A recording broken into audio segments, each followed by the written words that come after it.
Oftentimes we find that reliability engineering and preventative maintenance programs don't get the attention that they deserve because everybody's so caught up in the day-to-day operations.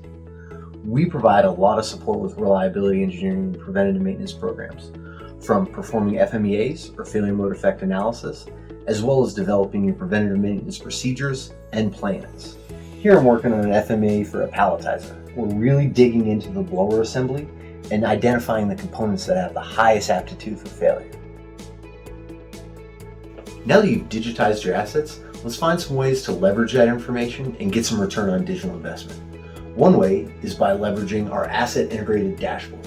This is a great solution if you have a lot of infrastructure systems and need easy access to your critical information. That information could include a point cloud, a picture, a video, a standard operating procedure, or really any other type of information that you'd like to embed. Let's take a quick look.